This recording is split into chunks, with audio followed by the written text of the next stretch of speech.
పట్టుకోండి. ఇంకో చాక్లెట్ ఇంటికి అట్టలేదు ఎక్కడ తినేయండి. తినేసి ఆ మామ తినేసి ఆ దాప తీసుకుని ఆ వాక్యాన్ని ఉదయం నేర్చుకున్న వాక్యాన్ని 3 వాక్యాలు పెట్టాం. అందులో ఆరెంజ్ ఉంటుంది, వైట్ ఉంటుంది, గ్రీన్ ఉంటుంది. ఏ కలర్స్ ఇది? మన ఇండియన్ ఫ్లాగ్ కలర్ మీకు ఇచ్చారు. భారతీయ దేశపు జెండా రంగు. ఫస్ట్ ఏముంటుంది? ఆరెంజ్ ఉంటుంది. తర్వాత ఏముంటుంది? తర్వాత ఏముంటుంది? White green. ఇలా 3 రంగులు అన్నింటి కలర్లు మీకే బాగుంటాయి. మాకేమో మీలోనే నెంబర్స్ వేసిన కింద కరెక్ట్గా నిలబడాలి. మీరు కరెక్ట్గా నిలబడాలి. మీరు కరెక్ట్గా నిలబడాలి. నేను రెడీ మాట్లాడుతుంటాను. అన్ని పేరెంట్స్, ఆల్ పేరెంట్స్ ఏ కలర్ అయితే ఉంటుందో, ఏ టీం అయితే ఉంటుందో ఆ టీంకి 10,000 పాయింట్స్ రకాలు మామూలుగా ఎక్కడ ఆలోచిస్తున్నాము. ఓకేనా?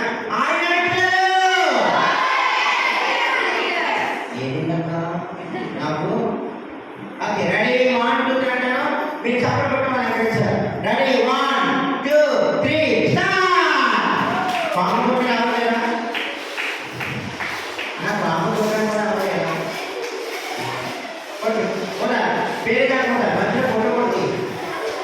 పిల్లలు పిల్లలు మంచి మంచి పిల్లలు